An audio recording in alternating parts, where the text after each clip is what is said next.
Let me be honest with you right from the start. Within the next 60 minutes, something inside you is going to shift. Not because I have some magic formula, but because you're about to understand yourself in a way most people never do. You're going to discover why your words sometimes feel stuck, why your voice shakes when it matters most, and, more importantly, how to change all of that starting today. Here's something that might surprise you. The people you admire for their speaking ability, the ones who walk into rooms and command attention without trying, they weren't born that way. Not a single one of them. They learned. They practiced. They stumbled and got back up. And that's exactly what you're going to do, except you're going to do it faster because you have a roadmap they never had. Most of us go through life using maybe 10% of our communication potential. We trip over our thoughts during job interviews. We rehearse conversations in our heads for hours, and then forget everything the moment we open our mouths. We watch someone else articulate the exact idea we had, and we wonder why we couldn't find those words ourselves. Sound familiar? I thought so, because that used to be me, too. But here's the beautiful part. Communication isn't some genetic gift handed down to a chosen few. It's a skill, like cooking, like learning an instrument, like anything else worth doing. And skills can be learned by anyone willing to show up and do the work. That person is you. I already know that because you're still here reading this. By the time we're done together, you'll understand the invisible forces working inside your brain every time you speak. You'll know how to quiet that critical voice that tells you you're not smart enough, not eloquent enough, not worthy enough to be heard. You'll have practical tools for controlling your voice, reading a room, handling tough conversations, and connecting with anyone, anywhere, anytime. This isn't theory. This is your transformation. So take a deep breath, get comfortable, and let's begin this journey together. Chapter 1. What's really happening inside your brain when you speak? Let me paint a picture for you. Imagine you're standing in front of a group of people at work. Maybe it's a team meeting. Maybe it's a presentation. Your palms are sweating. Your mind goes blank. The words that were so clear in your head 5 minutes ago have completely evaporated. You manage to say something, but it comes out tangled and rushed. Afterward, you replay the moment over and over, cringing at every stumble. Now here's the thing most people don't realize. That experience has almost nothing to do with your intelligence or your vocabulary. It has everything to do with your brain chemistry. When you perceive a situation as threatening, and yes, your brain treats a boardroom presentation with the same urgency as encountering a wild animal on a hiking trail, your nervous system hits the panic button. Stress. Hormones flood your bloodstream like a dam breaking open. Cortisol. Adrenaline. These chemicals are brilliant for running away from physical danger, but for delivering a coherent sentence, they're absolutely terrible.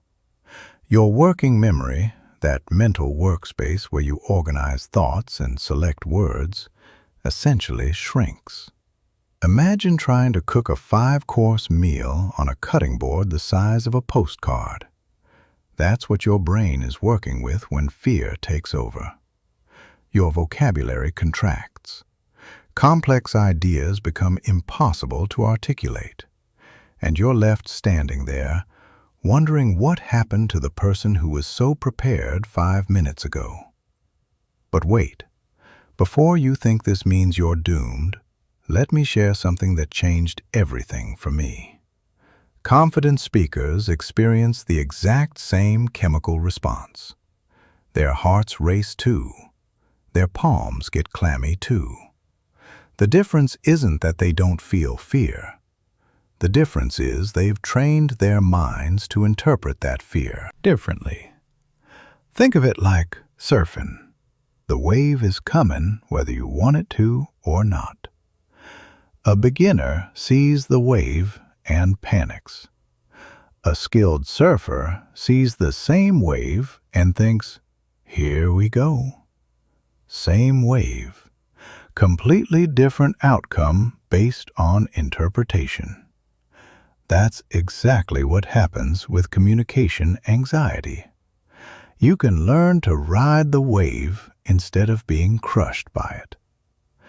Your brain processes communication on 3 distinct levels, and understanding these levels is like being handed the keys to a car you've been trying to push uphill. The first level is reactive processing. This is autopilot. Someone asks you a question, and you blurt out the first thing that comes to mind. No filter, no strategy, just raw, unprocessed reaction. Most casual conversations happen here, and it's fine for chatting with friends about weekend plans. But for anything that actually matters, reactive processing will let you down. The second level is intentional processing. This is where you start choosing your words consciously. You think before you speak. You consider how something might sound before you say it. You edit in real time. It requires more mental energy, but the quality of your communication jumps dramatically. The third level is strategic processing. This is where the masters operate. At this level, you're simultaneously aware of 3 things: your message, your audience's reaction, and the direction you want the conversation to go. You're not just speaking, you're orchestrating an experience. And before you think that sounds manipulative, let me reframe it.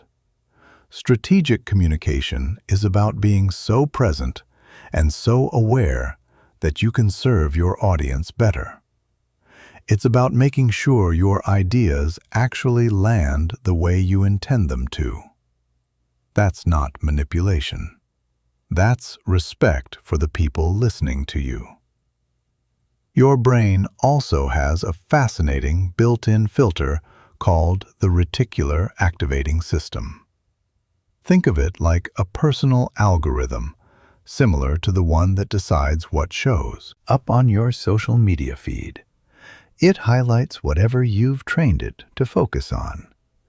If you've spent years telling yourself you're a terrible speaker, that algorithm surfaces every fumble, every awkward pause, every moment where you wish you'd said something differently.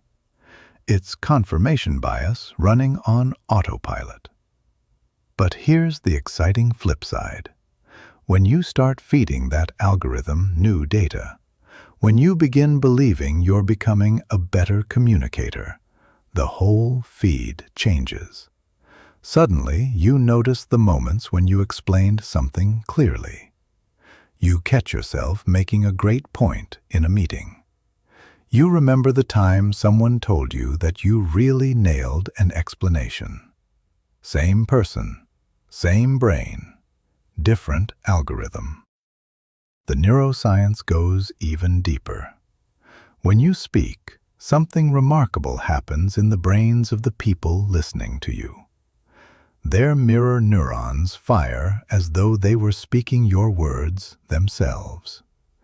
This means your emotional state is literally contagious. When you speak with warmth and certainty, the people listening physically experience that warmth and certainty in their own bodies. When you speak with confusion and doubt, they catch that too, like a cold spreading through an office. This is why preparation matters so much more than most people realize. It's not about memorizing lines. It's about knowing your material so deeply that your brain can focus on connection instead of content generation. When you're not scrambling to remember what comes next, you can pour all that mental energy into how you deliver your message. You move from hoping you'll find the right words to deliberately choosing them. That shift changes everything. There's one more concept I want you to carry with you. Cognitive load theory. Your brain has a limited amount of processing power at any given moment. Think of it like the battery on your phone. When you have 20 apps running in the background, everything slows down and the battery drains fast. When you're simultaneously trying to remember what to say, figure out how to say it, monitor whether you're making sense, and read the room for reactions, your mental battery is at 1%. This is exactly why nervous speakers lose their train of thought mid-sentence, or suddenly can't find a word they use every single day. Their mental processing is maxed out. Skilled communicators solve this by automating certain parts of their delivery. They develop go-to transition phrases. They have practiced ways of explaining their core ideas. They've built mental frameworks for organizing thoughts quickly.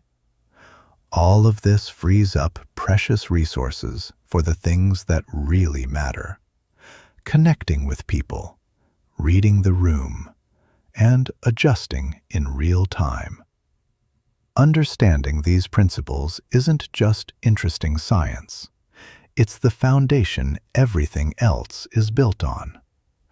When you know exactly why your brain sometimes betrays you in important moments, you can stop blaming yourself and start building systems that actually work. Chapter 2. Taming the voice inside your head. Here's something nobody talks about enough.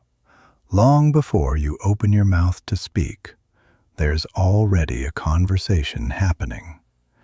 It's the conversation between you and you, that running monologue inside your skull that never seems to take a break. And honestly, for most people, that inner voice is not a very kind roommate. Right now, as you're absorbing these ideas, that voice is active. Maybe it's saying, "This is actually helpful. I should try this." Or maybe it's whispering, "Sounds nice in theory, but I could never pull this off." Whatever it's saying, I want you to know something important. That voice is not telling you the truth. It's telling you a story. And stories can be rewritten. The inner voice of someone who communicates with confidence sounds fundamentally different from the inner voice of someone who dreads speaking up. Picture two people about to walk into the same job interview. Person A's inner voice says, "They're going to see right through me. I'm going to freeze up, and everyone will know I don't belong here." Person B's inner voice says, "I've prepared well, and I have real experience to share. Let's see how I can show them what I bring to the table." Same interview, same hiring panel, completely different internal experiences. And here's the part that really matters. Those different internal experiences create different external realities. Because your inner dialogue doesn't just affect how you feel, it shapes your posture, your eye contact, your vocal tone, even the words you reach for. It's a waterfall. The thought creates the feeling shapes the body shapes the delivery shapes the outcome, and the outcome feeds back into the original thought. If you want to change what comes out of your mouth, you need to change what's happening between your ears first. Now, let me be gentle here, because I have a feeling I know where your inner voice learned its script. Maybe there was a teacher who made you feel small when you gave a wrong answer in front of the entire class. Maybe there was a parent whose corrections felt more like verdicts than lessons. Maybe classmates laughed at how you said a certain word, and that laughter carved itself into your memory like initials in wet concrete. These experiences didn't just hurt in the moment. They built neural highways in your brain that automatically activate every time you're about to speak in a situation that feels high stakes. But here's what fills me with hope for you. Your brain is not concrete. It's more like a river, and rivers can be redirected at any point in their journey.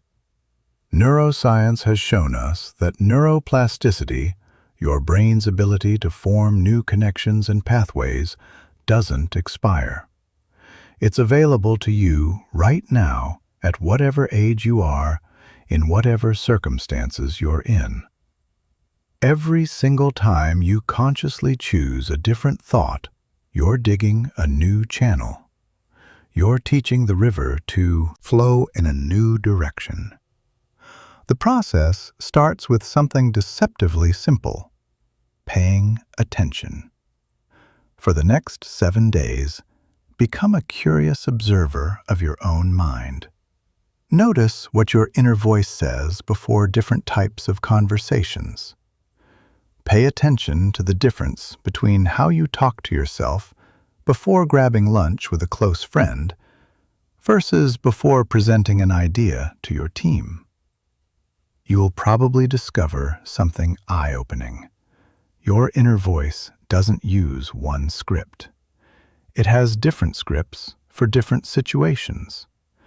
And the higher the stakes feel, the harsher and more fearful that script becomes. Once you can clearly see these patterns, you can begin rewriting them.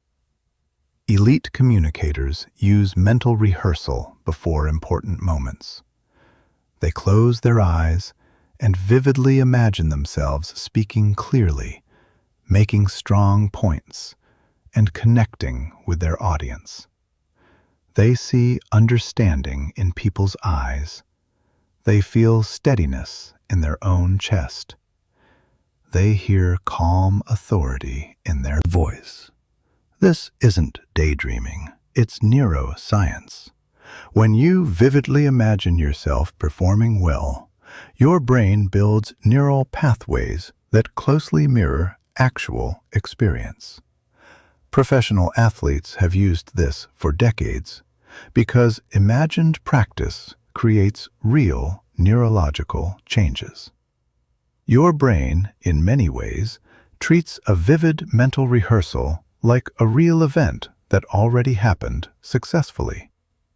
But visualization alone won't carry you. You also need to challenge the core beliefs generating those anxious thoughts. Most communication anxiety comes down to 3 fundamental fears: fear of being judged, fear of being rejected, fear of not being enough. These fears turn every conversation into an audition with only 2 outcomes: pass or fail. And when life feels like one endless tryout, of course you're going to be anxious. anyone would be. Confident communicators have broken free from this trap by shifting to what I'd call a contribution mindset. They don't enter rooms thinking, "I hope they approve of me." They enter thinking, "I hope I can add something valuable here." They trust that their perspective matters. They know their preparation has worth. And this isn't ego. This is honest self-respect grounded in real effort. To build this mindset, your brain needs evidence. It's a skeptic, and it demands proof. So start collecting it. Keep a simple running list of moments when your communication created something positive. When someone said, "That question really made me think." When you saw understanding click in someone's eyes because of how you explained something. When your input shifted a conversation in a useful direction. Your brain has been building a case against you for years. It's time to build the case for you. Here's another technique that sounds deceptively simple, but is backed by solid research. When nerves hit before speaking, instead of telling yourself, "I'm nervous," tell yourself, "I'm excited." Physiologically, anxiety and excitement are nearly identical. Same heart rate, same heightened alertness, same energy surge. The only difference is the label your brain assigns to the experience. Swap the label, and you change how that energy flows through your entire system. And please hear this, because it might be the most important thing in this entire chapter. Perfect speakers do not exist. The most articulate person you've ever admired has stumbled over words, lost their place, and said things that came out completely sideways. The difference is, they don't treat those moments like catastrophes. They treat them like hiccups. Oh well, moving on. When you stop chasing perfection and start pursuing genuine connection, your communication transforms almost overnight. Because authenticity doesn't require flawlessness. It requires showing up honestly. The inner voice that truly changes everything isn't the one that says you're brilliant and everyone adores you. That's fantasy. The inner voice that transforms your speaking is the one that says, "You care about these people, you prepared, and you have something real to offer." Focus on giving, not protecting. That single pivot from self-defense to service rewrites the entire emotional equation of communication. Chapter 3. Your body is always talking. Let me share something that might sting a little. You could have the most brilliant idea anyone has ever heard. You could have rehearsed the perfect words to deliver it. But if your body is broadcasting a different message, nobody is going to trust your words. They're going to trust your body. Study after study confirms that an overwhelming portion of how people interpret communication comes not from what you say, but from everything surrounding what you say. Your posture, your gestures, your facial expressions, how you hold eye contact, the rhythm and warmth of your voice.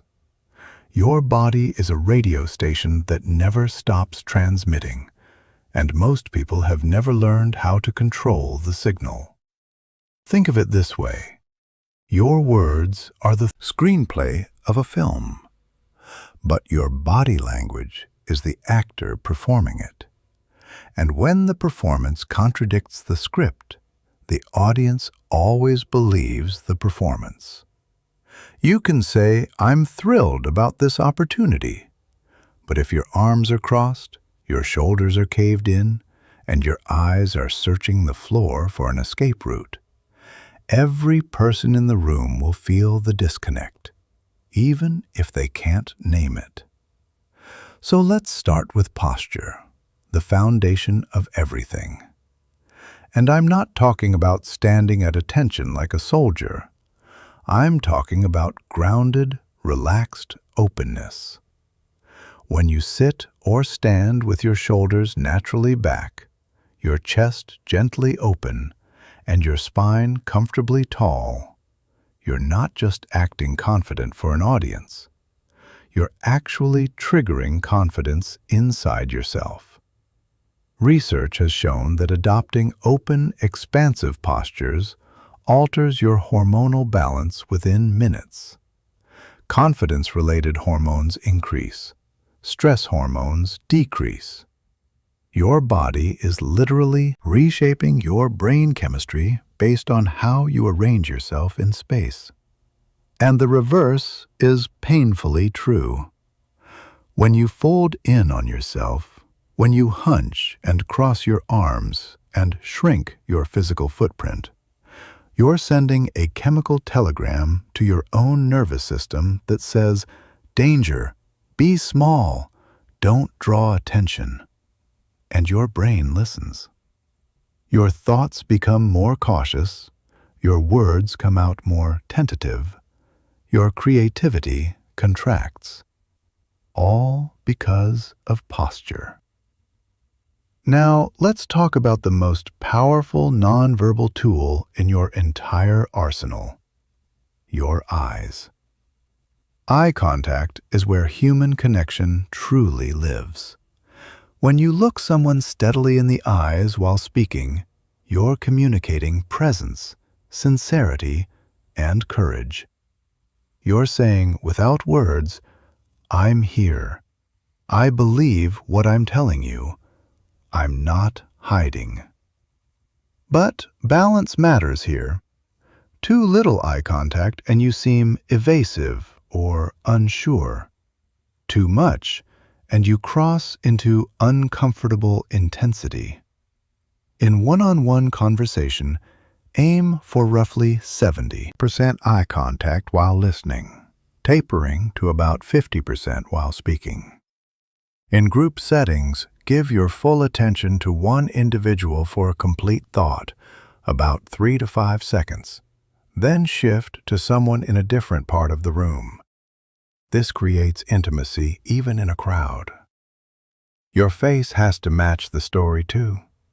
If you're sharing something exciting with the expression of someone reading a parking ticket, your audience will believe the face, not the words.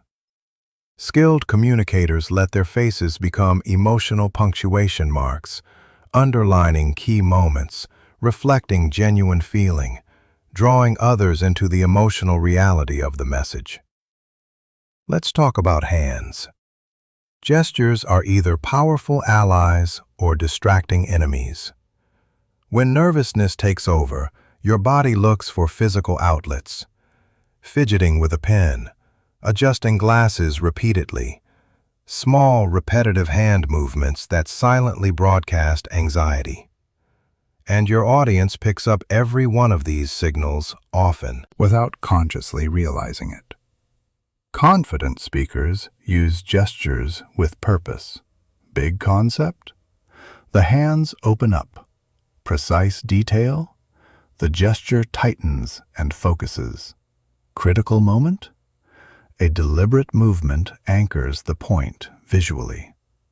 And always, the scale of your gestures matches the setting. Coffee conversation? Subtle. Conference stage? Expansive enough for the back row.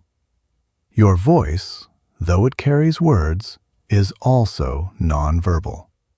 Pace, volume, tone, and pauses are instruments most people never learn to play. Speaking too fast overwhelms listeners and leaks nervousness. Speaking too slowly risks sounding uncertain or patronizing. The key is strategic variation. Slow down for complex ideas to give brains time to absorb.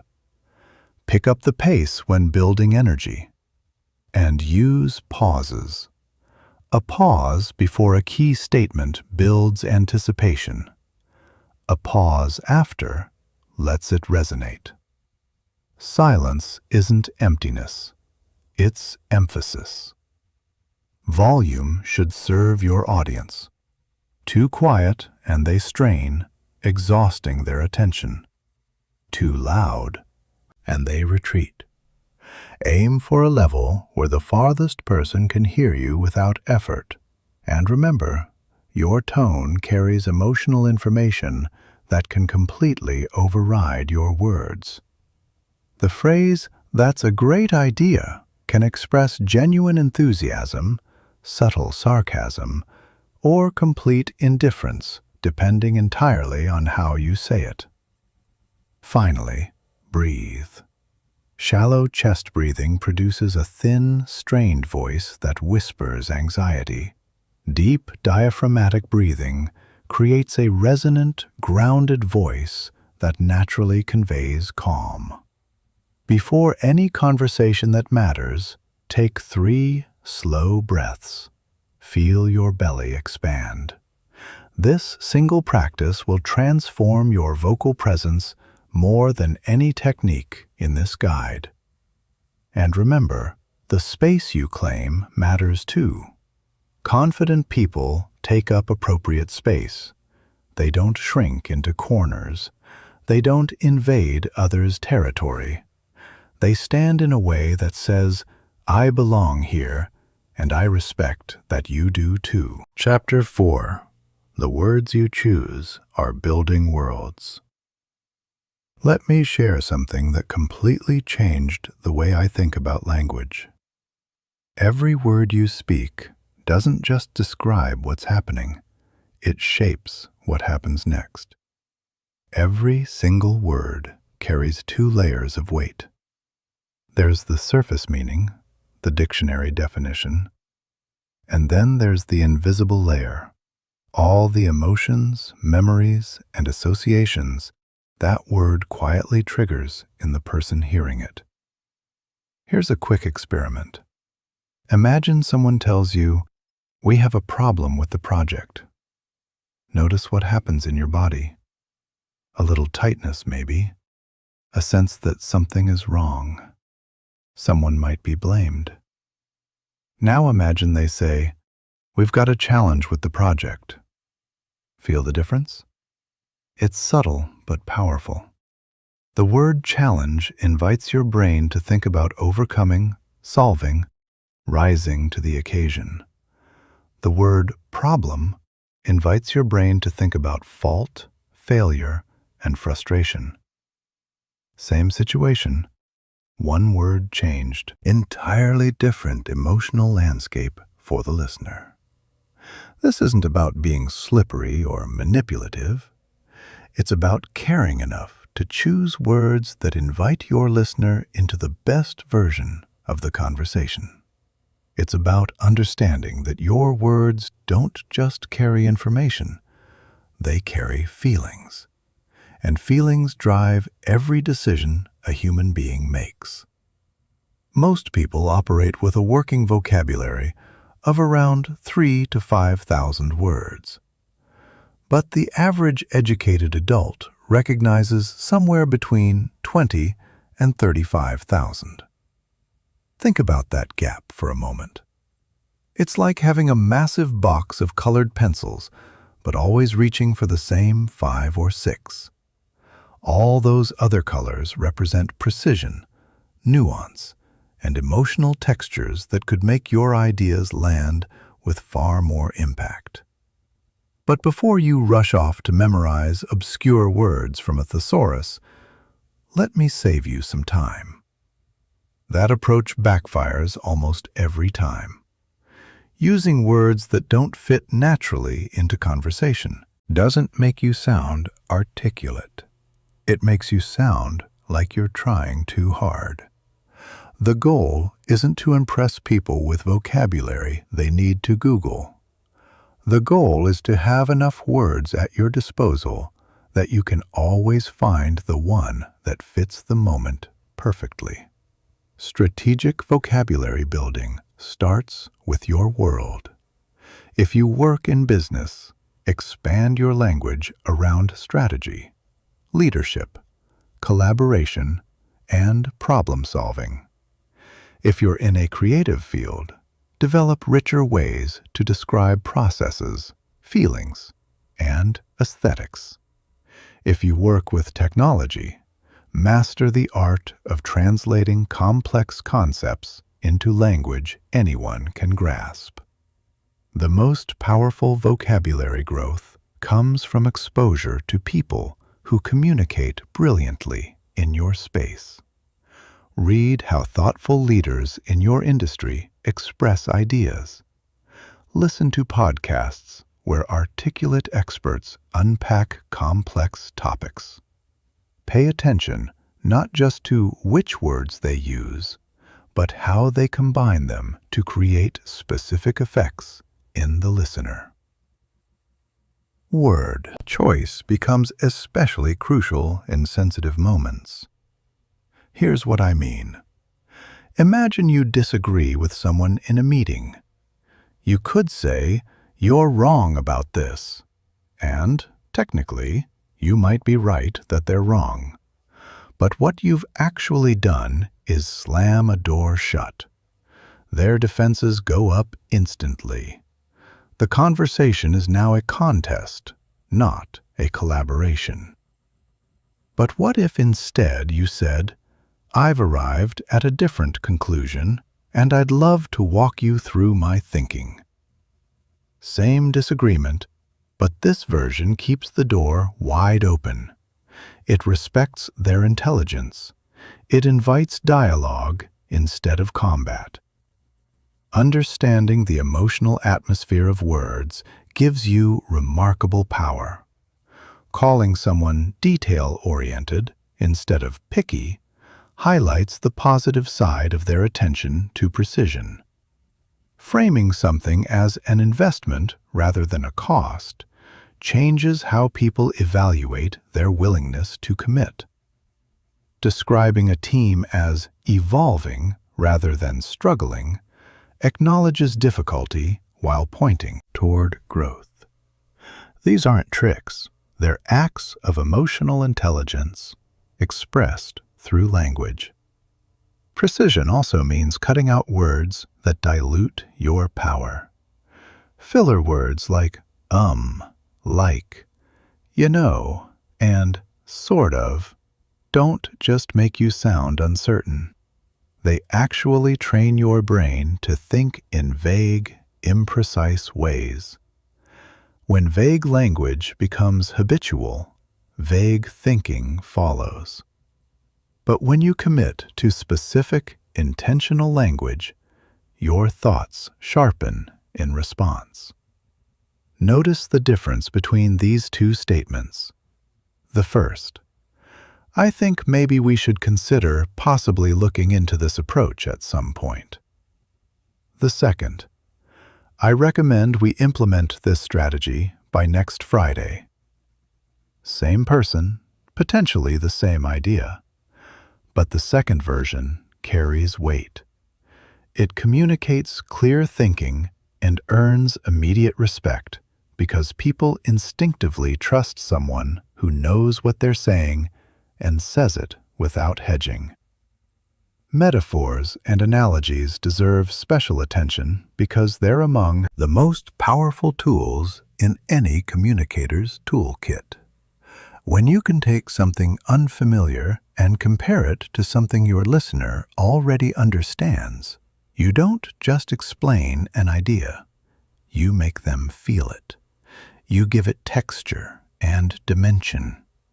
For example, instead of saying, "Our departments aren't coordinating well," you could say, "Right now, our departments are like musicians in separate practice rooms, each playing beautifully on their own, but producing noise when they come together because nobody's looking at the same sheet music. That metaphor doesn't just describe the problem, it implies the solution. We don't need better individual musicians. We need a shared score and someone to keep time.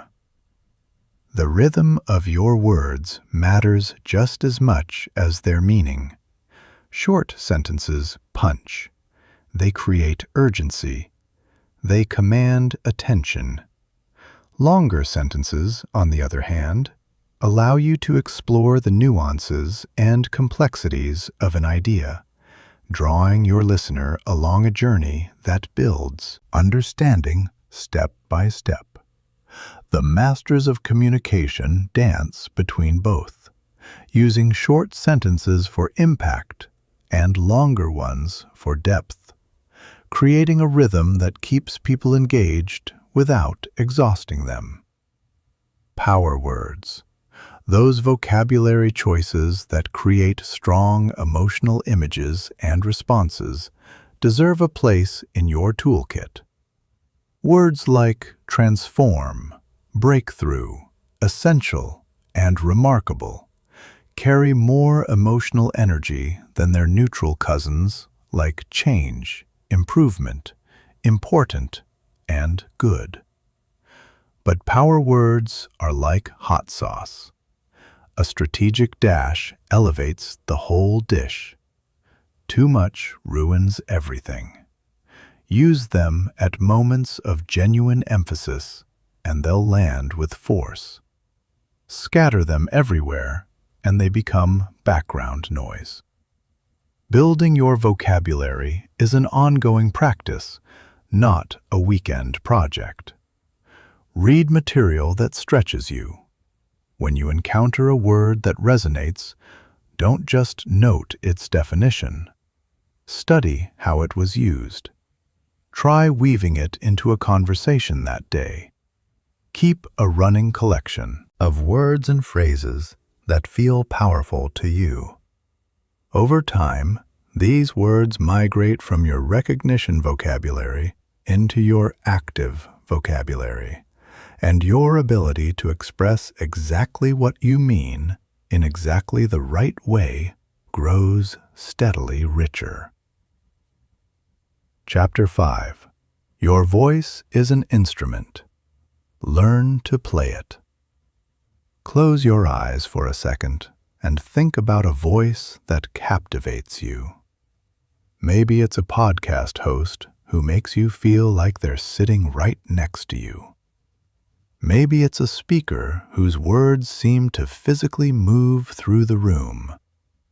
Maybe it's a friend who could read a grocery list and somehow make it sound interesting. What is it about their voice that pulls you in?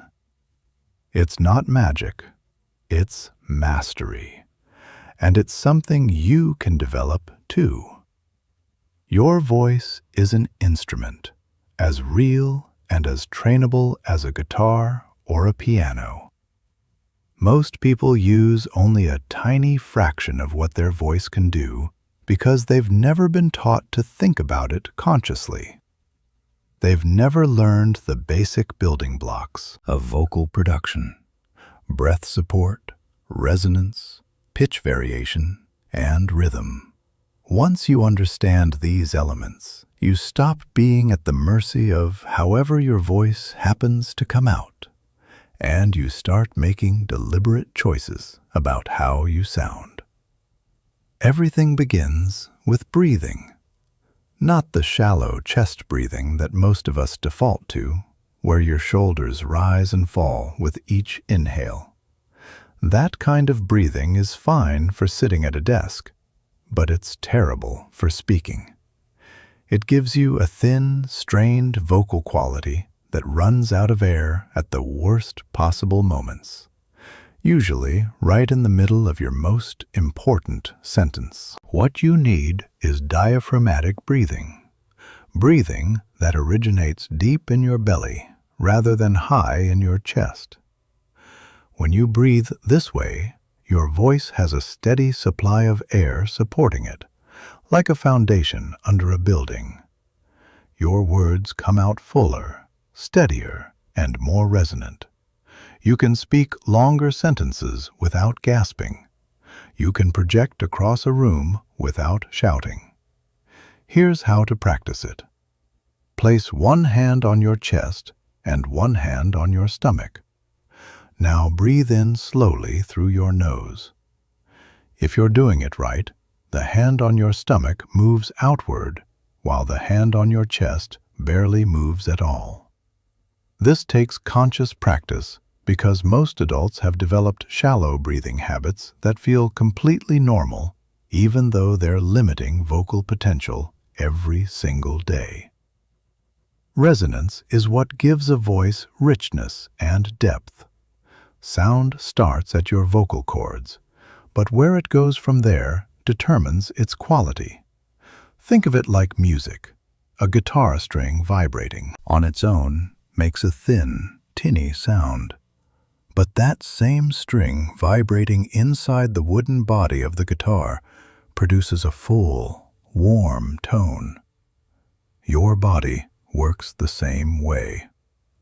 When sound resonates through your chest, your throat, and the spaces in your face, it gains warmth and presence. To feel this, try humming with your lips closed. Really commit to it. Feel the vibrations buzzing in your chest, your throat, your cheekbones. Now, slowly open your mouth and let that hum become a spoken word, carrying that same buzzy richness into your voice. Many people unconsciously tighten their throat when they're nervous, which chokes off resonance and makes their voice sound thin and squeezed. Learning to keep your throat relaxed while maintaining good breath support is one of the fastest ways to improve how you sound. Pitch variation is what keeps people listening. When someone speaks on the same note for minutes at a time, your brain literally starts tuning them out. It's the vocal equivalent of staring at a blank wall. Your brain is wired to notice change, so when nothing changes in a voice, attention drifts. Skilled speakers use pitch like a painter uses color. They lower their pitch when they want to convey authority or finality, especially when making a key statement or wrapping up an idea.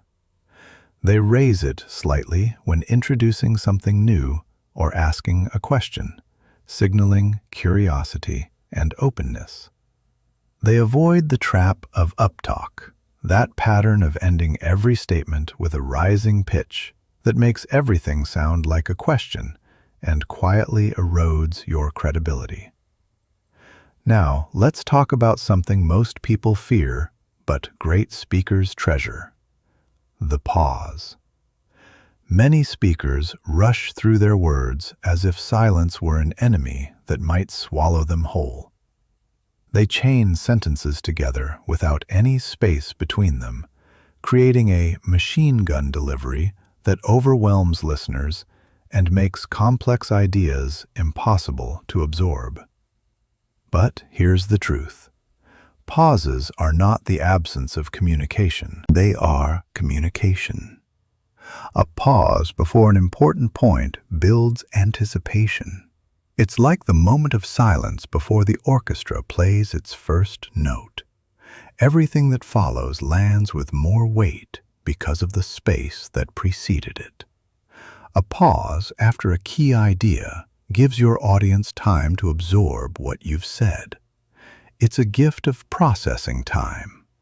And a pause when you've lost your train of thought? That's not a failure. That's composure. It says, I'm comfortable enough with myself to take a moment and find the right words rather than filling the air with noise. Different content calls for different rhythmic approaches. Complex technical explanations need slower delivery with more pauses, giving your listener's brain time to build understanding. Storytelling and high-energy moments benefit from a quicker pace that builds momentum and excitement. And when you arrive at your most important point, slow down. Add space before and after. Let it breathe. That change in rhythm signals to every brain in the room. Pay attention. This matters. Vocal warm-ups before important speaking moments might sound like something only actors do, but they make a genuine difference for anyone who wants to sound their best. Athletes stretch before competition.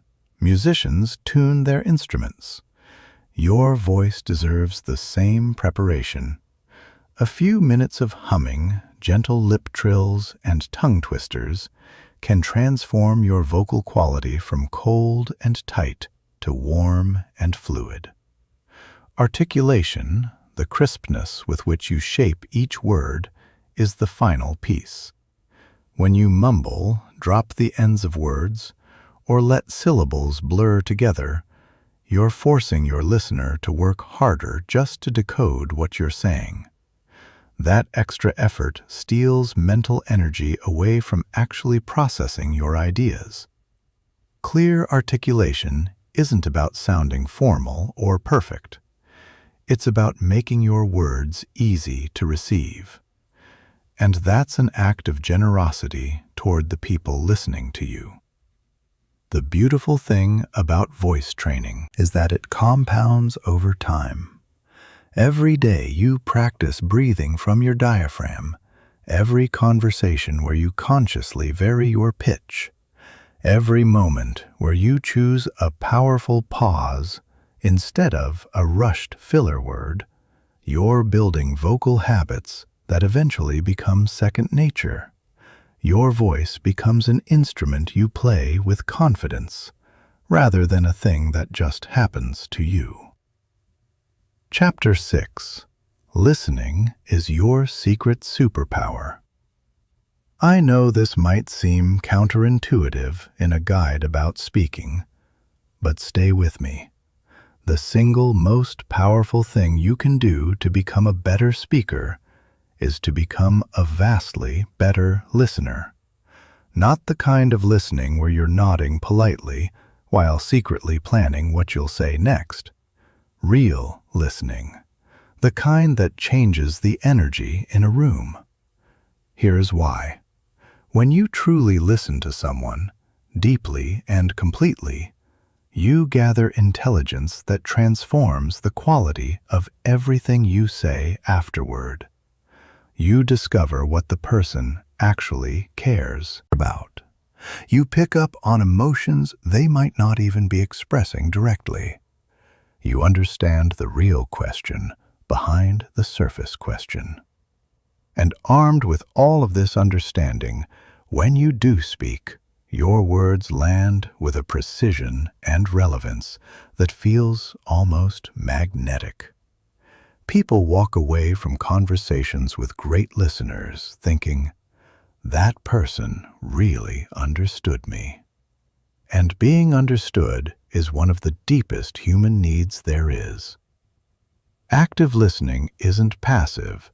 It's one of the most mentally demanding things you can do. When you're truly listening, you're processing on multiple channels simultaneously. You're hearing the literal words being spoken.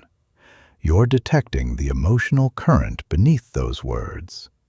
You're sensing the assumptions and beliefs that shape the speaker's perspective. And you're intuiting the unspoken needs or desires driving their communication. Most people listen at only the first level, catching the words and maybe the general topic. Someone says, I think we should explore other options for this project. And they hear a suggestion about project alternatives.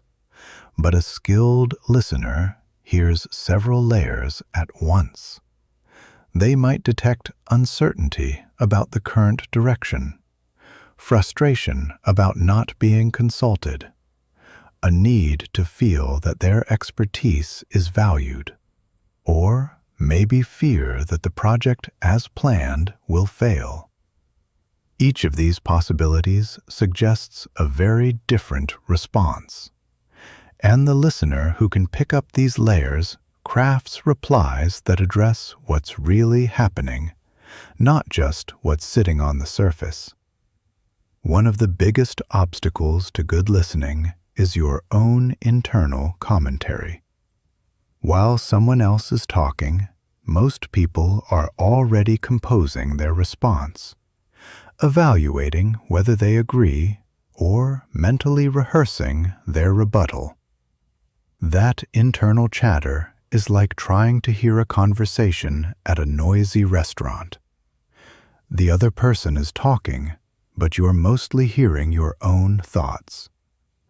The discipline of true listening means noticing when your mind starts drafting a reply and gently pulling your attention back to the speaker. Not judging yourself for drifting, just returning, again and again. This focused attention does something powerful beyond just improving comprehension. It communicates respect and genuine interest in a way people can feel. And when people feel truly heard, they become dramatically more open to what you have to say in return. Reflection is one of the most underrated listening tools. Before launching into your own perspective, briefly mirror back what you've understood. Not parroting their exact words, but demonstrating that you've grasped both the content and the emotion behind it. If someone says, "I'm exhausted from these constant deadline changes. It feels like nothing I do matters because the goalposts keep moving," you might respond, "It sounds like the constant shifts are making it hard to feel like your work has real impact, and that's draining." That kind of response tells the speaker, "I didn't just hear your words, I heard you." And that changes the entire dynamic of the conversation. Questions are another powerful listening tool, but most people ask terrible ones. Closed questions that invite one-word answers shut conversations down. Leading questions that steer toward your preferred answer are transparent and insulting. The questions that transform conversations are open, genuinely curious, and designed to help the other person think more deeply. Instead of, "Don't you think we should try a different approach?" try, "What factors do you think are most important as we evaluate where to go from here?" Instead of, "Are you happy with the results?" ask, "What aspects of this outcome feel right to you, and where do you see room for something better?" These questions don't just extract information. They honor the other person's intelligence and invite the kind of thoughtful exchange that leads to genuinely better outcomes. Your body speaks volumes while you're listening too. Leaning slightly forward signals engagement. Open posture communicates receptiveness. Appropriate eye contact shows that you're present. Matching your facial expression to the emotional tone of what's being shared demonstrates empathy. If someone is telling you about a struggle, let your face reflect that gravity. If they're sharing something they're excited about, let your expression show warmth and interest. And here's something most people forget. Learn to tolerate silence. When someone finishes a thought, resist the urge to immediately jump in. Give them a beat. Often, the most important thing a person has to say comes after the first pause, when they realize you're still listening and they feel safe going deeper. Rushing to fill every silence robs people of the space they need to share what truly matters. The most advanced listeners develop an ability to hear what isn't being said. They notice topics someone carefully avoids. They sense emotions being held beneath the surface. They pick up on assumptions that go unstated. This isn't mind reading, it's deep attention. And it allows you to ask the kinds of questions that help people access thoughts and feelings they didn't even know they had. Active listening is especially transformative during conflict. When someone feels genuinely heard and understood, even if you disagree with them, their defensiveness melts. Their grip on their position loosens. They become willing to consider perspectives they would have rejected outright if they felt dismissed or unheard. Listening doesn't mean agreeing. It means showing someone that their experience is real and that you respect it enough to truly take it in before offering your own view. Make a commitment to practice this.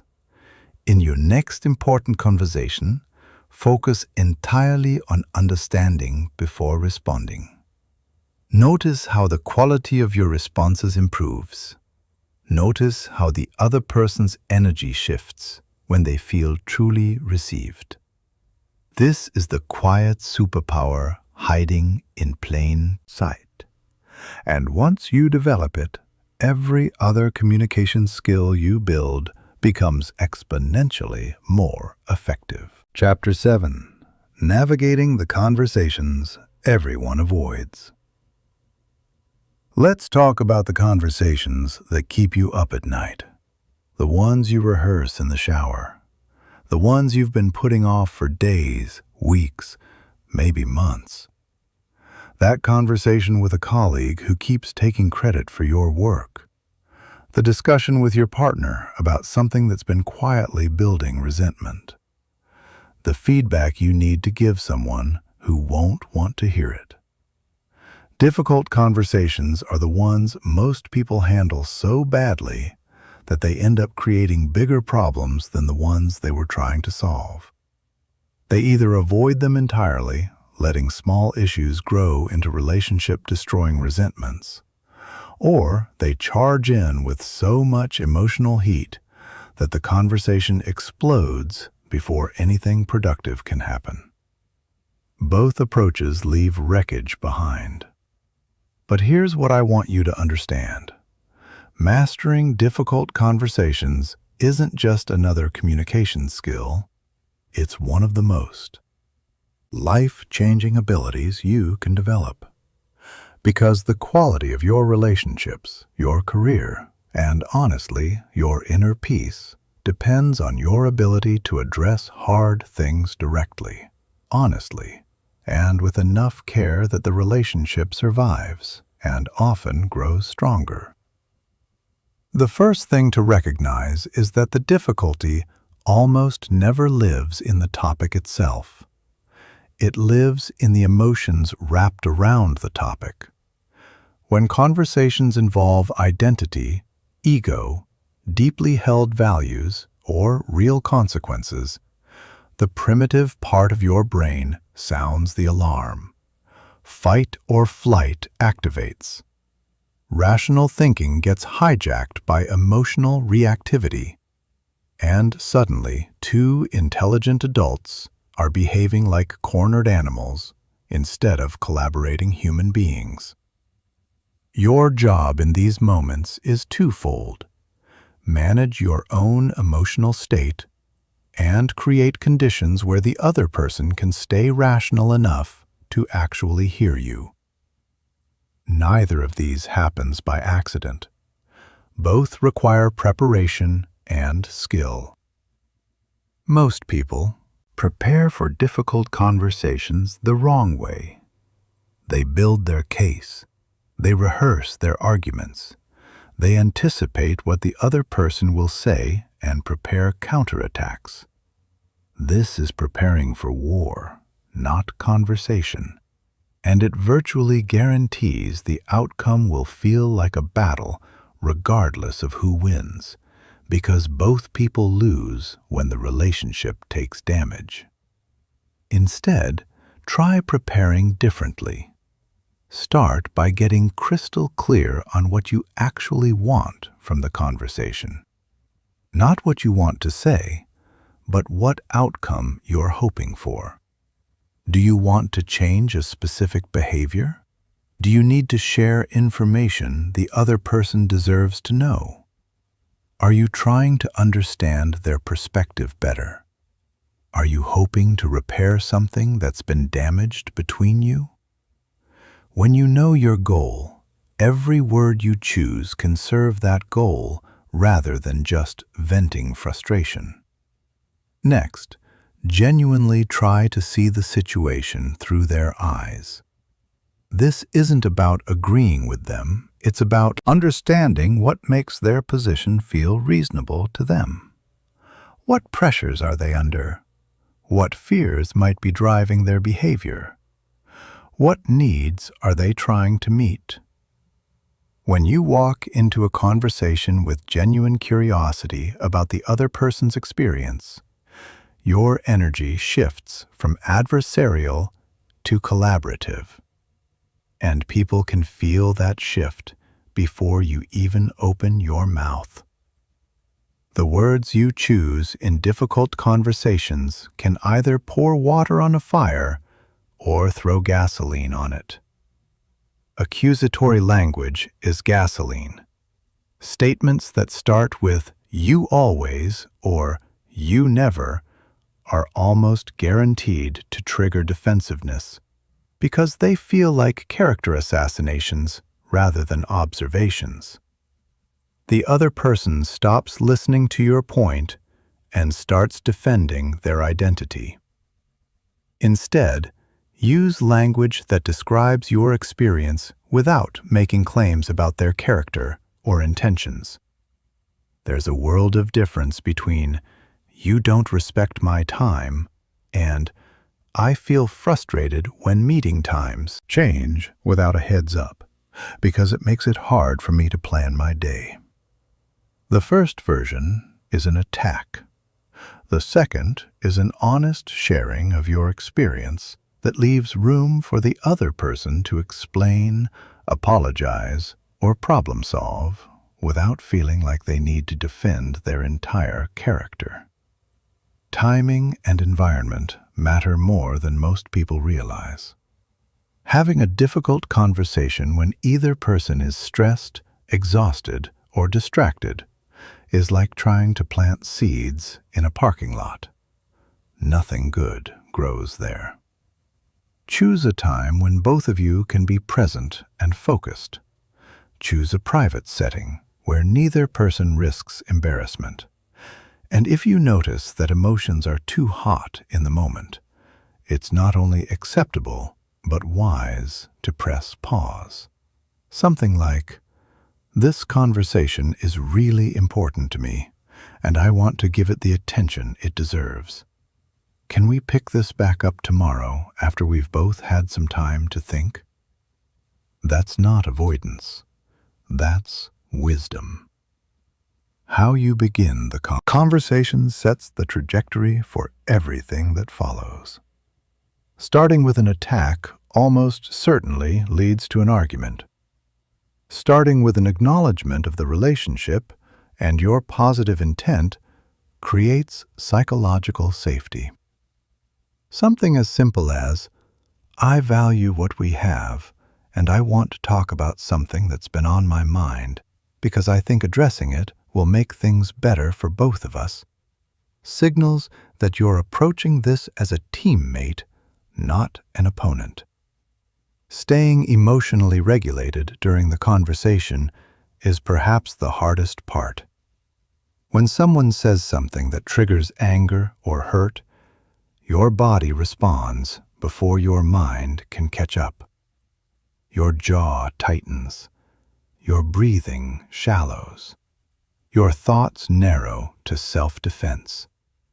In these moments, having practiced techniques for staying calm becomes invaluable. A deep breath. a brief pause before responding, a conscious reminder of your goal for the conversation.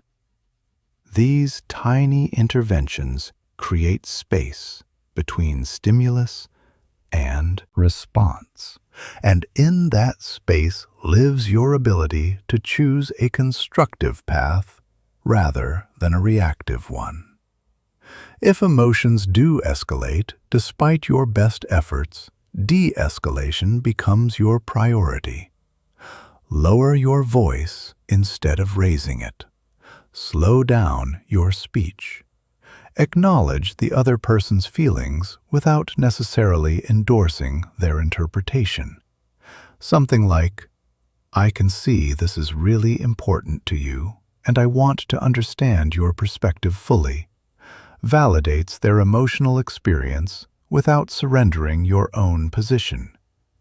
It communicates, "I take you seriously," which is often all someone needs to hear before they can calm down enough to listen. Listen deeply for the needs and concerns hiding beneath positions and demands. When someone insists on a specific solution, there's always an underlying need driving that insistence.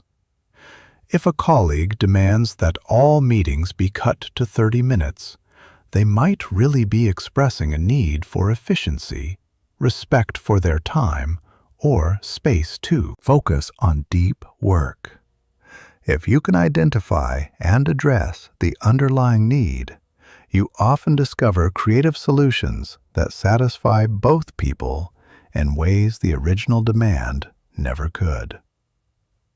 Not every difficult conversation reaches resolution in one sitting. Complex issues often need multiple discussions. Emotional wounds sometimes need time to process before productive dialogue is possible. Ending a conversation with mutual respect and a clear plan for when you'll continue is far more productive than forcing a resolution when neither person is ready. And remember this, the goal of most difficult conversations shouldn't be winning. It should be understanding. Even when you can't agree, you can reach a place of mutual respect where both people feel heard and where the relationship remains intact. Sometimes the bravest thing you can say is, "I understand your position, and even though I see it differently, I respect where you're coming from."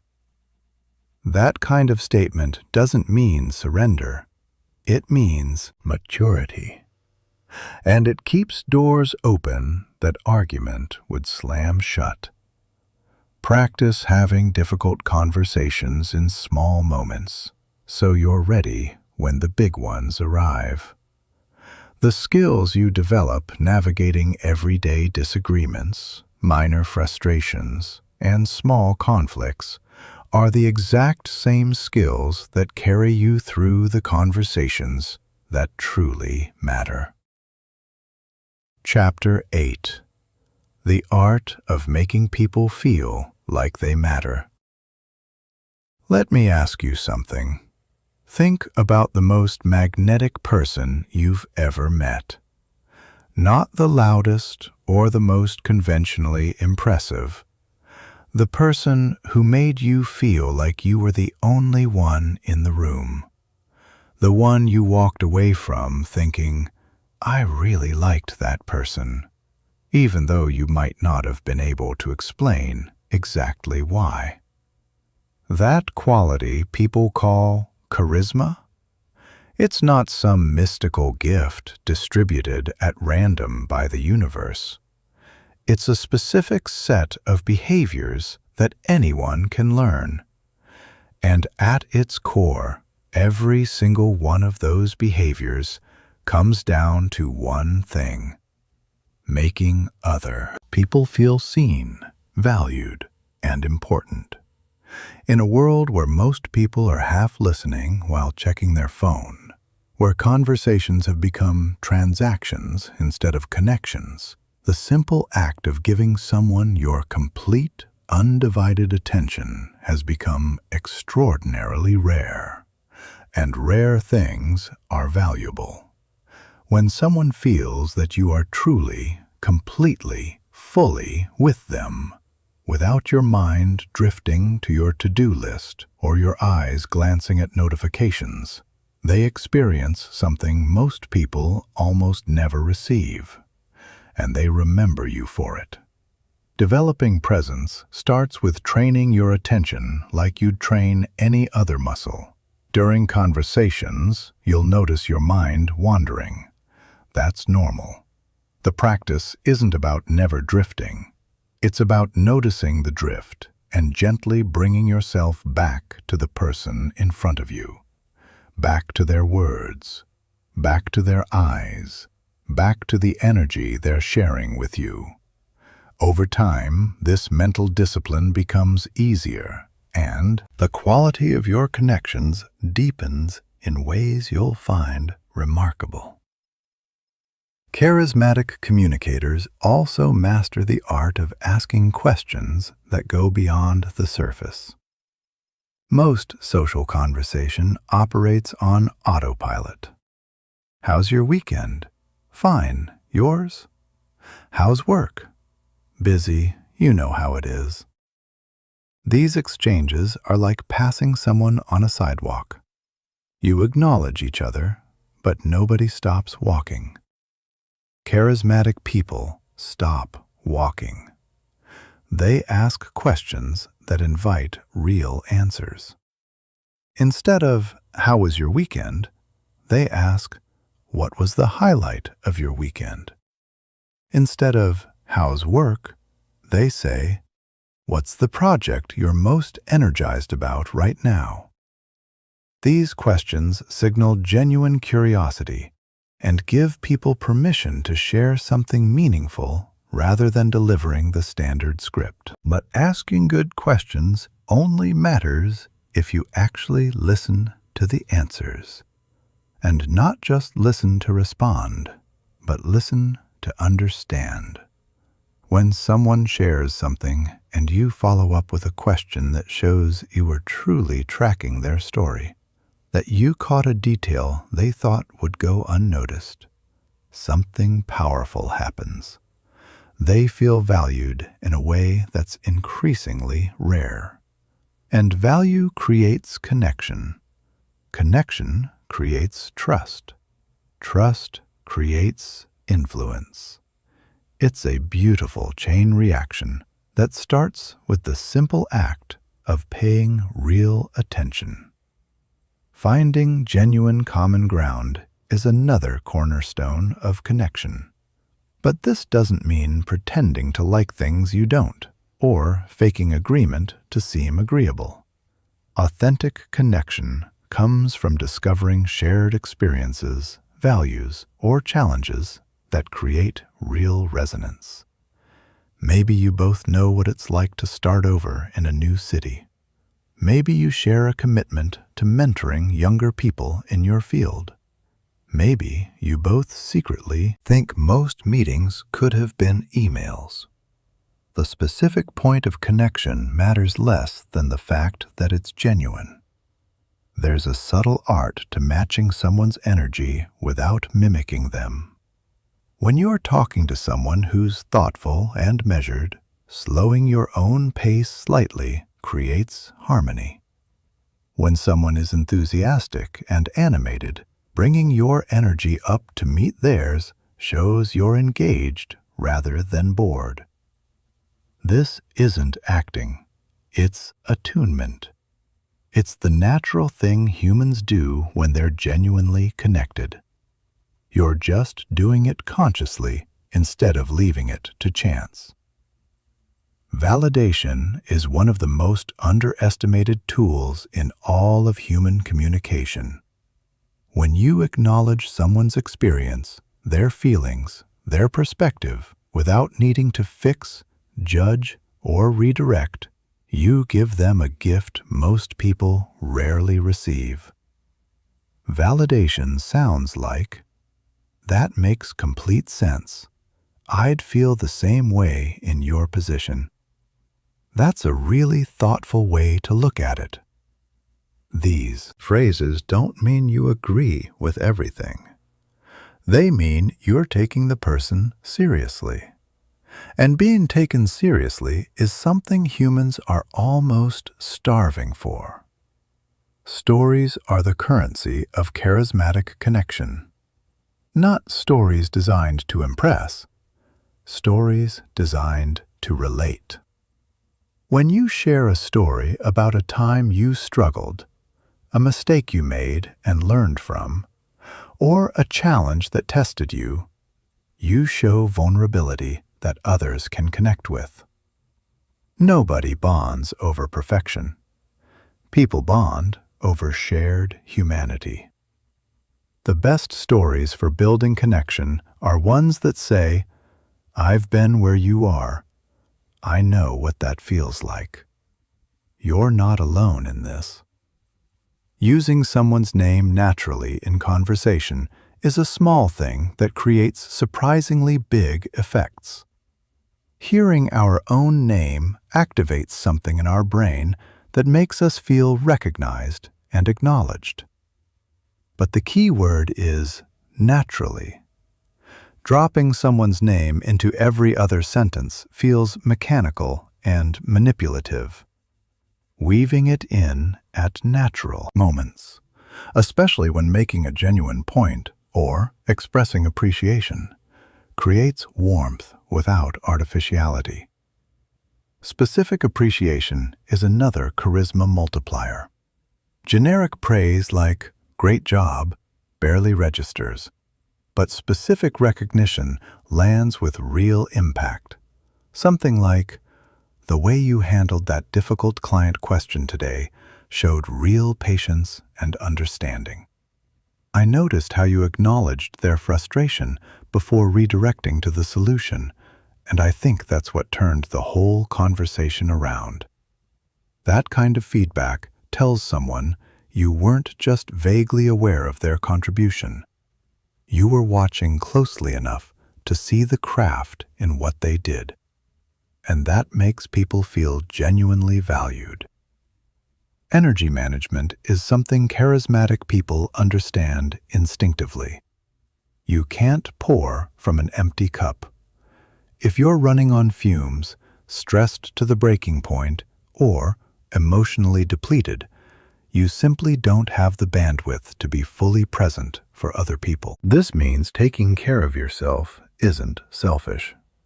It's a prerequisite for meaningful connection.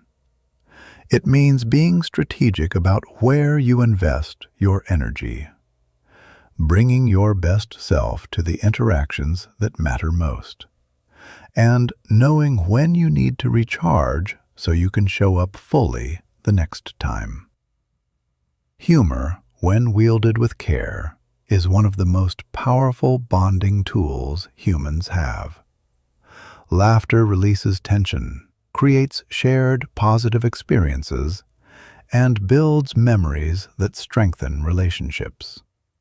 But charismatic humor is never built on tearing someone down. It's self-aware, observational, or situational in ways that bring people closer together. It finds the absurdity in shared experiences, rather than the flaws in specific people. And it's always calibrated to the audience and the moment.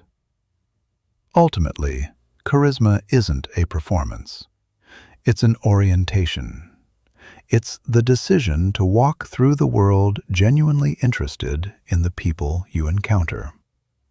It's the practice of making others feel valued, not because you want something from them, but because you believe every person deserves to feel that they matter. When that belief is sincere, everything else, the questions, the listening, the validation, the humor, flows naturally from it. Chapter 9: Ethical Influence and the Art of Changing Minds. Let's clear something up right away. Persuasion and manipulation are not the same thing. Manipulation is about getting what you want at someone else's expense. Persuasion, real persuasion, is about helping someone see possibilities, information, and perspectives they might not have considered, and then respecting their right to make their own decision with that expanded view. When you persuade ethically, you're not tricking anyone. You're serving them. You're helping them make better informed choices that often serve their interests as much as yours. That's not deception. That's leadership. The most effective persuasion doesn't start with your idea. It starts with deep understanding of the other person's world. What are they trying to achieve? What problems keep them up at night? What would success look like for them? What fears or concerns might make them hesitant to change course? When you invest time in genuinely understanding someone's priorities and pressures before presenting your case, you earn something that no argument technique can manufacture: trust. The principle of reciprocity is woven into our social DNA. When someone genuinely helps us, we feel a natural pull to help them in return. This isn't about keeping score or creating artificial debts. It's about building a pattern of generosity that naturally creates goodwill. Share useful information without expecting immediate returns. Make introductions that help others achieve their goals. Offer your expertise when someone is struggling. When people consistently associate you with positive outcomes and generous behavior, they become naturally more receptive to your ideas and requests. Not because you've manipulated them, but because you've earned their attention through genuine value. Social proof speaks to something deep in human psychology. When we're uncertain about a decision, we instinctively look at what people similar to us have done. This is why relevant examples and stories from peers are so much more persuasive than abstract arguments. When you can share how someone facing similar challenges, with similar constraints, achieved positive results through the approach you're suggesting, you dramatically reduce the uncertainty that prevents action. But the proof needs to be genuine and relevant. Irrelevant success stories or fabricated examples don't just fail to persuade, they actively damage your credibility. The most compelling social proof comes from people your audience relates to and respects. People who faced the same doubts and obstacles and found the approach genuinely valuable. The commitment and consistency principle recognizes something beautiful about human nature. People genuinely want to act in alignment with their stated values and previous choices. When you can show how what you're proposing connects naturally with positions they've already taken, beliefs they've already expressed, or values they've already demonstrated, you make it psychologically comfortable for them to say yes. You're not pushing them somewhere new. You're showing them that what you're suggesting is a natural next step on a path they've already chosen. Scarcity and urgency can be legitimate and helpful when they're rooted in real constraints. If there's a genuine deadline, real resource limitations, or actual opportunity costs associated with waiting, Sharing that information helps people make informed decisions about timing. But manufactured urgency is a manipulation that people eventually see through. And when they do, they stop trusting you permanently. The difference between legitimate urgency and manufactured pressure is the difference between a doctor saying we need to address this soon because the condition will worsen, and a used car salesman saying this deal expires in 1 hour. Helping people see the full picture of their choices is one of the most powerful and ethical persuasion tools available. Most people make decisions based on incomplete comparisons. They see the cost of action, but not the cost of inaction. They see the risk of change, but not the risk of standing still. When you gently help someone see both sides of the equation, what they gain and what they give up with each choice, you empower them to make truly informed decisions rather than decisions based on fear or inertia. Genuine expertise and authority carry natural persuasive weight, but only when they're real and relevant. Building credibility isn't about collecting credentials to display. It's about demonstrating deep knowledge, sound judgment, and honest engagement over time. It also means being transparent about the boundaries of your expertise. Saying this is outside my area, but I know someone who could help, actually increases your credibility rather than diminishing it. People trust advisors who prioritize accuracy over the appearance of knowing everything. Logic alone rarely moves people to action. Emotional connection is what transforms understanding into motivation. When you can help someone vividly imagine how their life or work will improve, when you can connect your proposal to outcomes they deeply care about, you create a pull that pure reasoning can't generate. But emotional appeals must stand on a foundation of truth. Overpromising and under-delivering might create short-term wins, but it builds long-term disappointment and permanently damages trust. The most sustainable influence comes from making people feel like co-creators rather than recipients of your ideas. When you involve others in shaping solutions, ask for their input, incorporate their feedback, and give them ownership of the outcome, something powerful happens. They stop seeing your proposal as something being done to them and start seeing it as something they're building together with you. People fight against ideas imposed on them. They champion ideas they helped create. Timing matters enormously in persuasion. People are most open to new perspectives when they're dissatisfied with current results, facing unfamiliar challenges, or going through transitions that naturally loosen old patterns.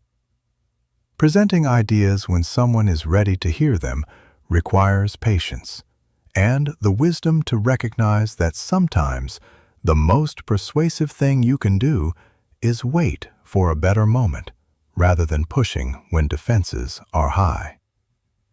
True influence isn't about getting people to do what you want. It's about expanding what they see as possible and trusting them to make good choices with that broader vision.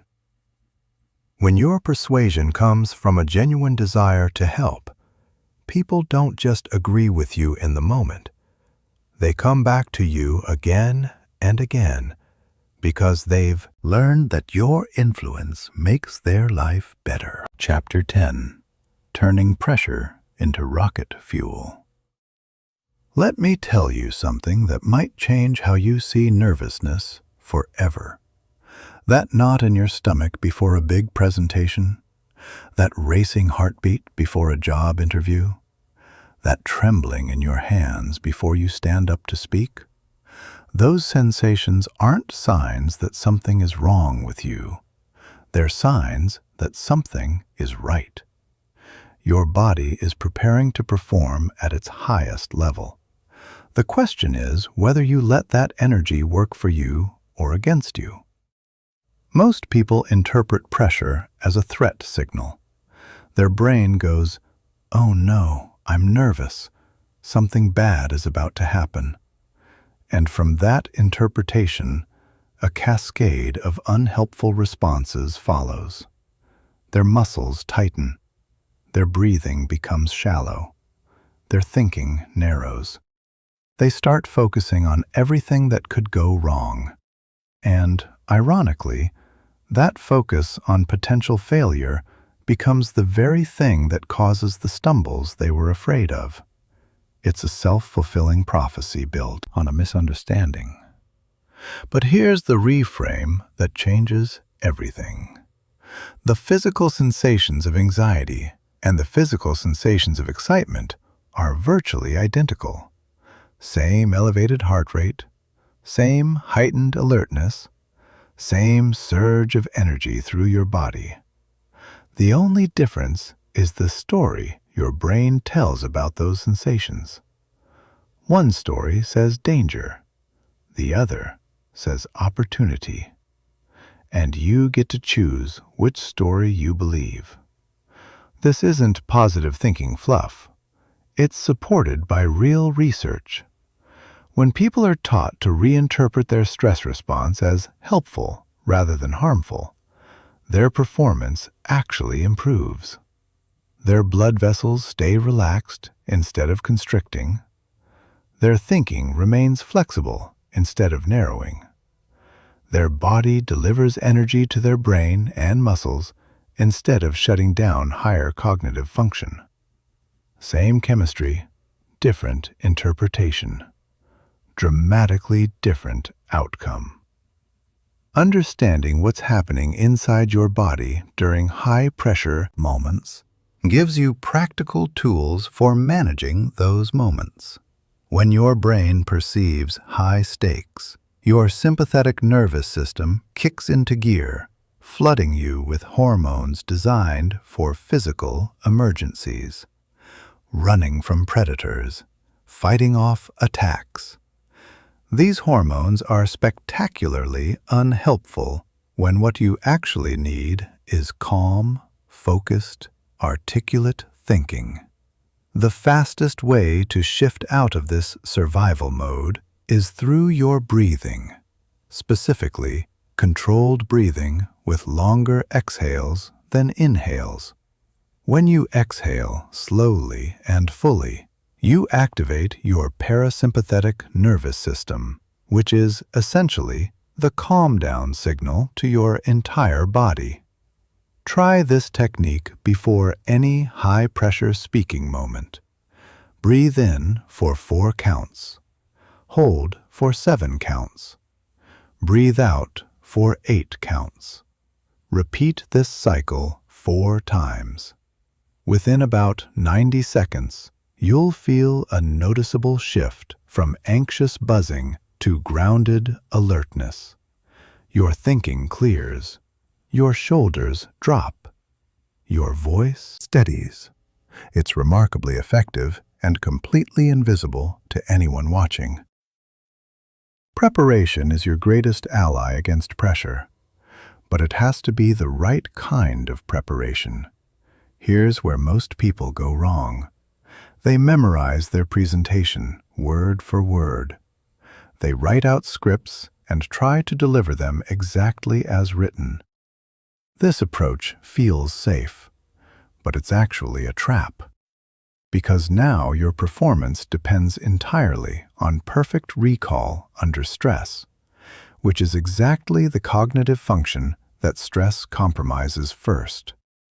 You've built your house on the one piece of ground most likely to shift beneath you. Instead, prepare by understanding your material so deeply that you could explain it 10 different ways. Know your key points cold, but practice expressing them using different words, different examples, different analogies each time. This creates what I call flexible mastery. You know the territory so well that you can navigate it from any direction. If your mind goes blank, you haven't lost your script. You just find another path to the same destination. That flexibility is what creates genuine confidence, not memorization. Visualization deserves a place in your preparation toolkit. And I'm not talking about vaguely hoping things go well. I'm talking about detailed mental rehearsal, where you see yourself in the specific environment, making eye contact with real people, delivering your key points with clarity, handling questions with composure. Include challenges in your visualization, too. See yourself losing your place and smoothly recovering. Imagine a tough question and watch yourself handle it with grace. This kind of rehearsal creates neural pathways that your brain can follow when the real moment arrives. Like walking a trail you've already traveled. Physical preparation matters more than most people realize. Your body and your mind are not separate systems. They're one interconnected organism, and what happens in one profoundly affects the other. Regular exercise lowers your baseline anxiety levels, meaning you start from a calmer place before pressure even enters the picture. Adequate sleep ensures your cognitive resources are fully stocked when you need them most. Solid nutrition provides steady energy without the spikes and crashes that can destabilize your emotional state during critical moments. On the day of an important speaking event, be strategic. Avoid excessive caffeine, which amplifies every anxiety symptom your body produces. Eat something that gives you sustained energy without making you feel heavy. Arrive early enough to settle into the space, feel the room, and get comfortable before the stakes go up. These small logistical choices add up to a meaningfully calmer starting point. When pressure mounts in the moment, grounding techniques pull you back to the present and out of your anxious imagination. One powerful approach is engaging your senses deliberately. Notice 5 things you can see, 4 textures you can feel, 3 sounds you can hear. This sensory inventory forces your brain to process the actual present moment rather than the catastrophic futures it was busy manufacturing. Progressive muscle relaxation is another tool that works remarkably well under pressure. Starting from your toes and moving upward, deliberately tense each muscle group for 5 seconds, and then release. The contrast between tension and release teaches your body to let go of the physical tightness that accumulates during stress and interferes with smooth, natural delivery. Your relationship with mistakes needs a complete overhaul if you want to speak well under pressure. Most people amplify their anxiety by imagining that any stumble will be catastrophic, that everyone will notice, that they'll lose all credibility, that the mistake will define them. In reality, audiences are far more forgiving than your inner critic suggests. They're focused on your overall message, not auditing your delivery for imperfections. A brief stumble that you recover from gracefully often goes completely unnoticed. Develop simple recovery strategies for common challenges. If you lose your train of thought, have a bridge phrase ready. Something like, "Let me take a moment to make sure I'm expressing this clearly," buys you time while making you sound thoughtful rather than lost. If you misspeak, correct yourself briefly and move forward without making a production out of it. The less attention you draw to a mistake, the less your audience notices or cares. Building genuine pressure tolerance requires gradual exposure. You wouldn't train for a marathon by attempting 26 miles on your first day. Start with low-stakes speaking opportunities. Volunteer a comment in a small team meeting. Share a thought at a casual gathering. Join a group where speaking practice is the whole point. Each time you successfully navigate a pressure moment and come out the other side intact, your brain collects evidence that these situations are manageable. Over time, the threshold for what triggers your stress response rises, and situations that once felt paralyzing start feeling merely stimulating. The most transformative pressure management strategy is shifting your focus from yourself to your audience. When you're consumed with how you look, whether you'll stumble, or what people think of you, you create enormous internal pressure that works against your performance. But when you redirect that energy toward serving the people in front of you, toward asking yourself, "How can I help them? What do they need from me right now?" the entire dynamic changes. Your nervous energy transforms into purposeful energy. Your self-consciousness dissolves into genuine engagement. And ironically, this is when you perform at your absolute best, because you've stopped getting in your own way. Remember that pressure is not your enemy. It's a signal that you're operating in territory that matters. Instead of wishing it would disappear, learn to welcome it as a companion. The butterflies don't need to go away. They just need to learn to fly in formation. Chapter 11. Owning the stage, whether it seats 5 or 500. Public speaking is where everything you've been building comes together. All your work on mindset, body language, vocal control, listening, and emotional intelligence converges into a single, high-visibility performance. And here's what makes it both terrifying and exhilarating. Public speaking amplifies everything. Your strengths shine brighter. Your weaknesses become more visible. The opportunity to connect, inspire, and influence grows enormously, and so does the fear of falling short.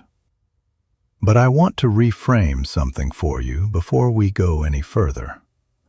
Public speaking isn't a special category of communication reserved for stages and podiums. Every time you share an idea in a meeting, explain something to a small group, or present your work to colleagues, you're doing public speaking. The principles are identical, whether your audience is 5 people around a conference table or 500 in an auditorium. Master the fundamentals, and the setting becomes irrelevant. The single biggest mistake people make in public speaking is making it about themselves. They worry about how they'll be perceived. They obsess over potential mistakes. They focus on their own nervousness. And all that self-focused energy creates a wall between them and the very people they're trying to reach. Great speakers flip this entirely. They make it about the audience. Every decision, from content to delivery, serves one question: how can I create the most value for the people in front of me? Before you craft a single slide or write a single note, understand your audience deeply. What do they already know about your topic? What gaps exist in their understanding? What problems are they trying to solve? What would make this time genuinely worthwhile for them? When you can answer these questions, you stop guessing at what to include and start building something that feels tailored, relevant, and valuable. Structure your presentation as a journey with clear signposts. Open with something that immediately grabs attention and answers the unspoken question every audience member is asking: why should I care about this? Then preview where you're headed so people have a mental map to follow. Develop your main points with evidence, stories, and examples that transform abstract concepts into lived experiences. Close with a strong conclusion that leaves people knowing exactly what to do next. Your opening deserves special attention because it determines whether your audience leans in or checks out. Skip the weak openers that everyone defaults to. Good morning, my name is, and today I'll be talking about. These phrases are invisible. They register as background noise. Instead, open with something that creates a spark. A question that makes people think. A statistic that surprises. A brief story that pulls people into a specific moment. A bold statement that demands engagement. Limit yourself to 3 to 5 main points. This isn't arbitrary. It's based on how human brains actually process information. Trying to cover 12 ideas means nobody fully absorbs any of them. But developing 3 ideas thoroughly, with evidence, examples, and emotional resonance, means your audience walks away actually remembering and being able to act on what you shared. Stories are the most powerful weapon in any presenter's arsenal. Data informs the mind. Stories move the heart. And the heart is where decisions actually happen. The best presentation stories are specific, sensory, and connected to your key message. Personal stories work especially well because they show vulnerability and authenticity that audiences instinctively trust and connect with. When telling a story, keep it focused. Include enough vivid detail to make people see the scene, but trim anything that doesn't serve the point you're making. Your slides should support your presentation, not replace it. The moment you put paragraphs of text on a screen and start reading them aloud, you've made yourself redundant. Your audience can read faster than you can speak, so they're reading ahead while half listening to you, and nobody is fully engaged with anything. Instead, use visuals that amplify your spoken words. A single powerful image. A clean chart that makes data tangible. A few words that anchor your current point. Your slides should make people want to look at you for the explanation, not stare at the screen for a transcript. Delivery is where preparation meets presence.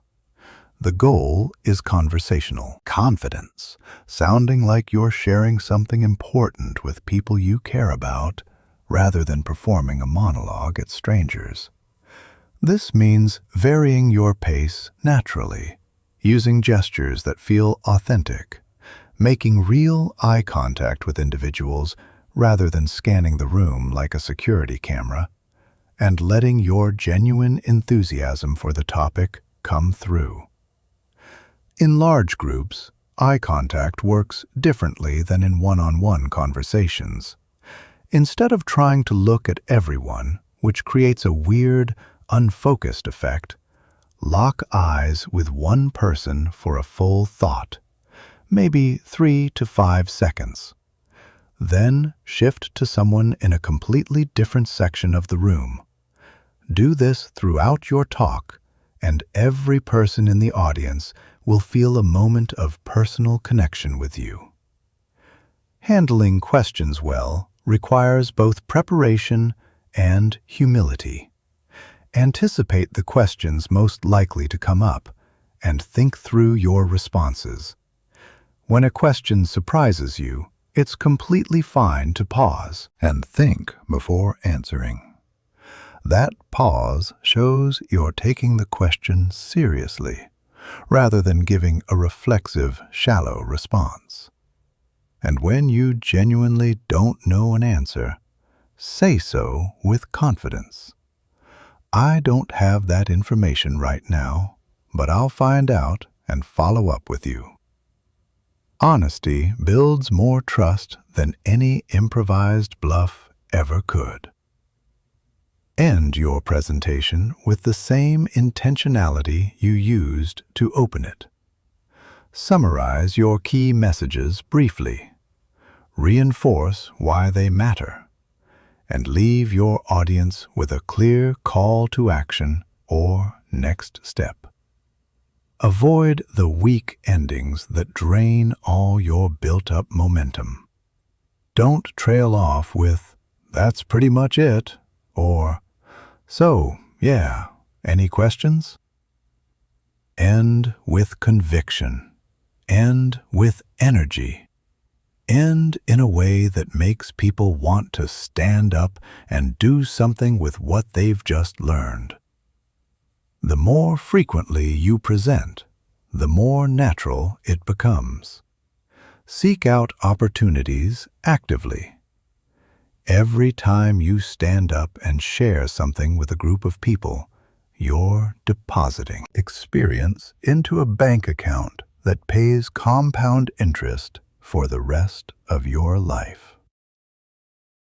Chapter 12. The emotional intelligence behind every great conversation.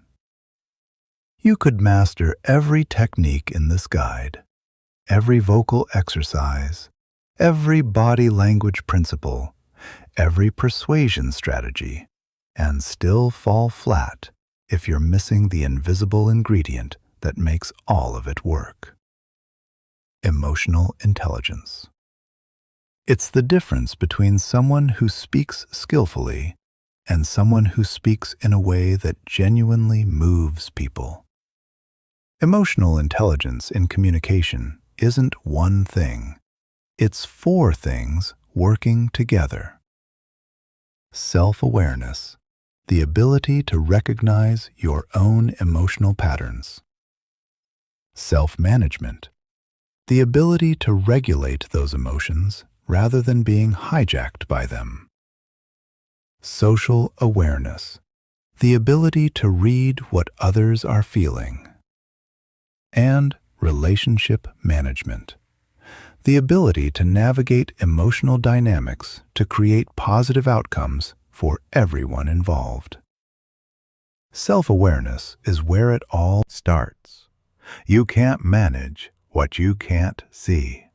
And most people go through their entire lives on emotional autopilot, reacting to situations based on patterns programmed years ago without ever examining whether those patterns still serve them. Developing emotional self-awareness means paying attention to your internal weather throughout the day. What situations make you feel expansive and confident? What triggers contraction and defensiveness? What topics bring up heat that you struggle to contain? This internal monitoring isn't navel-gazing, it's strategic intelligence. Because your emotional state doesn't stay inside you, it leaks into everything you communicate. When you're stressed, Your voice tightens and your body language closes off. When you're anxious, your words become rushed and imprecise. When you're confident and centered, your delivery is natural, your presence is grounded, and people feel safe around you. Understanding your emotional patterns is the first step to choosing your emotional state, rather than being chosen by it. Self-management is the practice of acknowledging your emotions while deciding how to express them. This isn't suppression. Stuffing feelings down is like holding a beach ball underwater. It takes enormous energy, and eventually the ball shoots up anyway, usually at the worst possible moment. Real self-management means feeling your anger, your frustration, your nervousness, without letting those feelings drive your behavior on autopilot. The pause is your most powerful self-management tool. When a strong emotion hits during a conversation, that brief moment between feeling the emotion and choosing your response is where your entire communication skill set either activates or collapses. A single deep breath in that gap can be the difference between a reply you're proud of and one you regret for years. Social awareness means reading the emotional atmosphere of a room and the individual emotional states of the people you're talking to. People broadcast their feelings constantly through their tone, their facial expressions, their posture, their energy levels, and the words they emphasize or avoid. Most communicators miss these signals entirely because they're too focused on their own internal experience. Learning to read others requires shifting your attention outward. Watch for changes in someone's energy. Notice when their body language closes or opens. Listen for incongruence between their words and their emotional signals. Someone might say everything's fine, while their tight jaw and folded arms tell a completely different story. When you can detect these discrepancies, you can respond to what's really happening rather than just what's being spoken. Different people express emotions in vastly different ways, and recognizing these differences is crucial. Some people are open books. Their feelings are visible on their face and audible in their voice. Others are more reserved, communicating emotions through subtle shifts you'll miss if you're not paying close attention. Some process feelings by talking them through. Others need quiet space to sort through their emotions before they're ready to share. Adapting your approach to match someone's emotional style shows profound respect for who they are. Empathy is the bridge between awareness and connection. When someone shares an experience with you, genuine empathy means more than understanding their situation intellectually. It means allowing yourself to feel something of what they're feeling. This emotional resonance is what transforms your response from technically correct to deeply meaningful. And people can tell the difference instantly. Validation is perhaps the most underused tool in emotional intelligence. When you simply acknowledge someone's emotional experience as real and legitimate, without rushing to fix it, advise them, or redirect the conversation, you create psychological safety that opens the door to deeper, more honest communication. I can see why that would feel overwhelming. It makes sense that you'd be frustrated by that. These simple statements communicate something profound. Your feelings matter to me. Emotional contagion is a phenomenon worth understanding deeply. Emotions spread between people like weather patterns. Walk into a room where someone is anxious, and you'll likely start feeling restless yourself. Spend time with someone who radiates calm confidence, and you'll notice your own shoulders relaxing. This happens automatically through mirror neurons and unconscious mimicry. As a communicator, this means you bear some responsibility for the emotional climate you create. When you stay centered during tense moments, you help others find their center. When you bring genuine warmth to an interaction, warmth spreads. When you maintain confidence in the face of uncertainty, that confidence becomes available to everyone in the room. This isn't about being fake or performing emotions you don't feel. It's about understanding that your emotional state is a contribution to every interaction, and choosing to contribute something that elevates rather than drains. Conflict situations are the ultimate test of emotional intelligence. When stakes are high and feelings are running hot, every instinct pushes toward reactivity.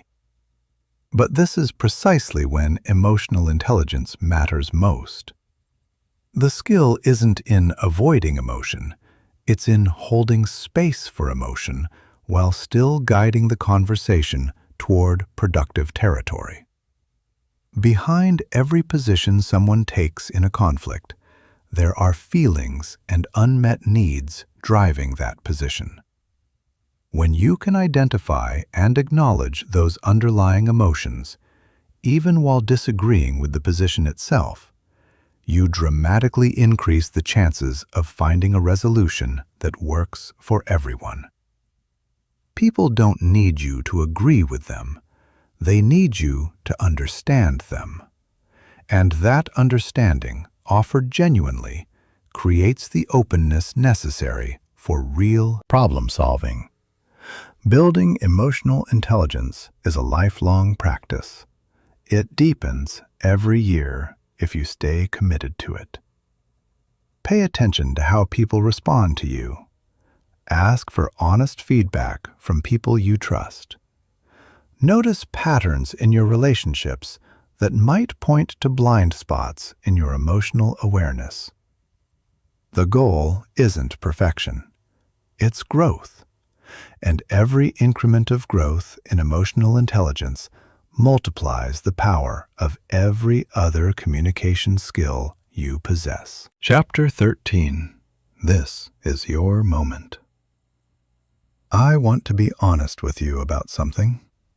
Everything you've just read, every technique, every principle, every strategy, none of it matters if it stays on this page. Knowledge that doesn't become action is just entertainment. And you didn't come here to be entertained. You came here because something inside you knows you have more to say, more to give, more to become. Maybe you've spent years feeling like your voice doesn't matter. Maybe you've watched opportunities slip through your fingers because you couldn't find the right words at the right time. Maybe you've left conversations replaying what you should have said, what you could have said, if only your mind hadn't gone blank and your heart hadn't started racing. I see you, and I want you to know something that I wish someone had told me years ago. Your voice already matters. It mattered before you read a single word of this guide. It mattered when you were stumbling. It mattered when you were silent.